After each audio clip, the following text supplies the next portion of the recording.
to focus on getting legislation passed this year to kind of update the medical program. There's a few things I just want to say to kind of level set.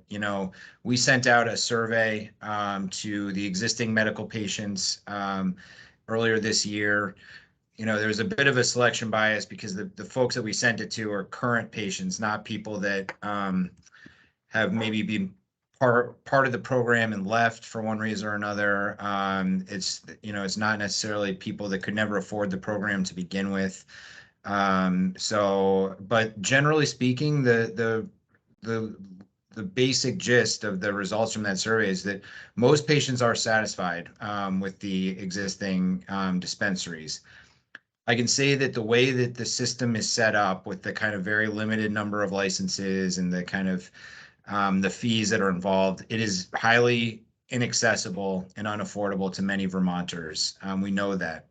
We've heard some complaints related to the quality of the products. A lot of the problems are a natural outcome of just some of the laws and regulations not being updated ever. The lack of third-party testing, all the hoops that people have to jump through to get on the registry, to stay on the registry.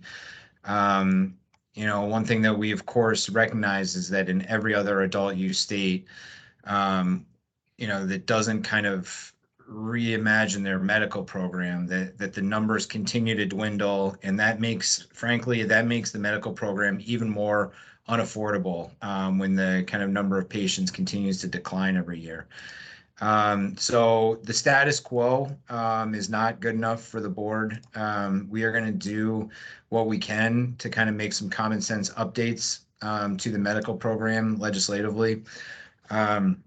Historically, the legislature has been reluctant to tinker too much with the program. So I really don't want to raise anyone's expectations that this year is going to be any different. However, it might be. About a third of the legislature retired, including a number of people that historically have kind of been opposed to changing the program dramatically. Just like I said, when you have a adult use program come online, the medical program needs to be reevaluated to make sure it's still viable. And so the urgency of this moment really does demand action. Kyle, Julie, and I, we brainstormed a few ideas. We're going to present them here today. We kind of got through them yesterday, so I hope I'm not being too repetitive for the group that joined us this evening. But there's just a few programmatic notes I'd like to make. This meeting is being recorded. It will eventually appear on our YouTube page, but we just want to make sure that everyone who's participating today, if you want to maintain your privacy, you can either maybe change your name on your kind of as it appears on the guest list. You, of course, if that's not kind of sufficient, you can leave the meeting and watch it on YouTube when we post it, and then always comment to the board anonymously if you'd like through our kind of public comment portal on our website. So, like I said, we're going to pose a couple of ideas that have been kicked around both last year, this year. We're not meant to kind of limit the idea generation to just those ideas. If you have other ideas for the program, please bring them forward. We're going to ask if you have a comment to raise your virtual hand if you join by video. We'll try and call on you in the order that you raised your hands, and then we'll try and move to people who join via the phone. I've got no problem letting people talk as long as they want on any given topic and, make comments throughout, repeat comments. However, we will try and prioritize first-time commenters over people who have already commented. And again, if we start to run out of time like we did yesterday, I may try and just kind of use my discretion to limit either, multiple comments or impose a time limit on people's comments. And just as always, the medical program is something that everyone feels very passionately about. I think a lot of people want it to work and want it to work more efficiently. There's a number of different kind of points of view about how to get there, so please just be respectful of other participants' points of view. Julie and Kyle, before we kind of like start throwing some ideas out, is there anything you want to say? Just that I appreciate everyone's time and being here. Looking forward to hearing the comments. Yeah, yesterday an hour went very quickly, so I won't overburden with more comments. Let's get straight to it. Sure. So yesterday it seemed pretty clear that I'm just gonna say that we should absolutely reduce the fee that dispensaries have to pay, that 25,000, make it maybe more in line with our adult recreational fees. And then, another idea that we kind of heard was maybe tack on a medical license to an adult recreational license so that adult recreational stores can serve patients as well.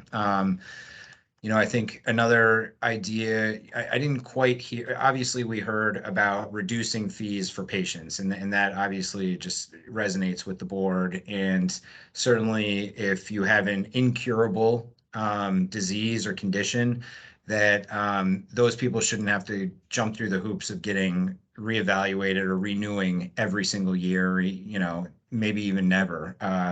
If you have an incurable, if you're joining the registry because of an incurable condition. One thing we didn't hear much about, and maybe it's kind of tied in already, is having various tiers of dispensaries. Maybe having tiers that are limited by the number of patients they could serve or the number of plants they could grow, canopy size, or having a tier of dispensary maybe that I don't know. There could be various tiers of dispensary licenses. One thing that I don't think we really touched on yesterday was about qualifying conditions, and we started down this path.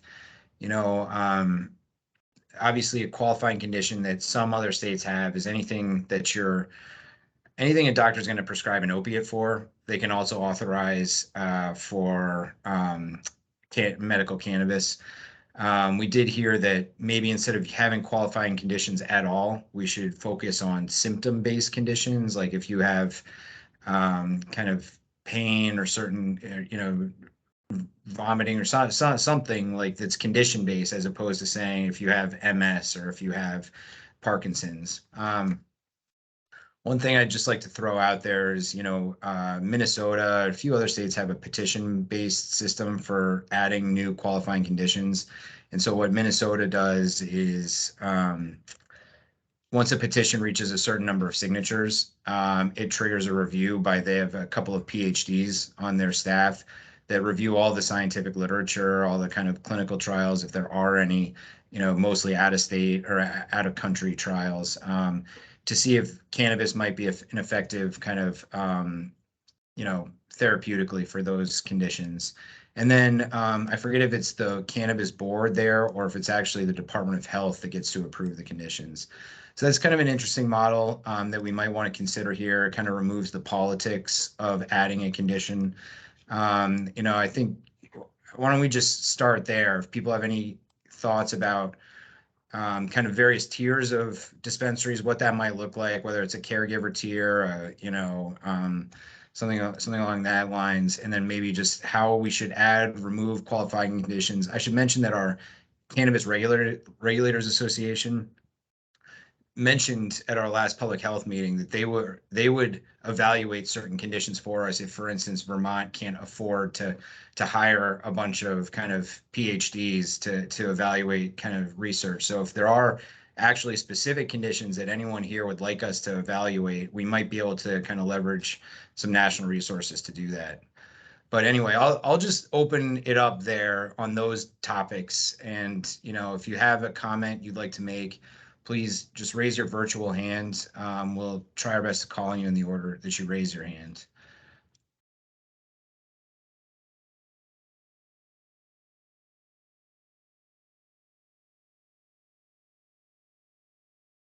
And Bridget was first. Hi, thank you.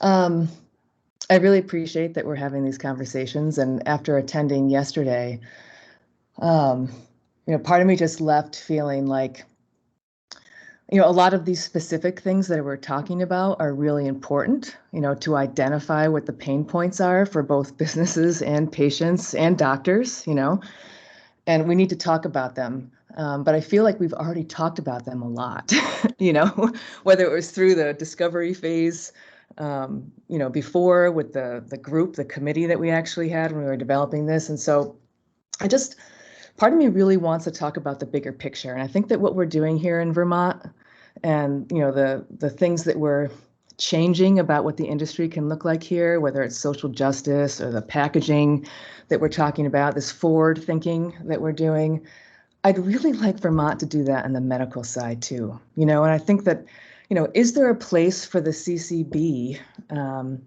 to be proactively talking about medical cannabis as a public health service? One of the issues that we have had in the medical program is that we're not allowed to advertise.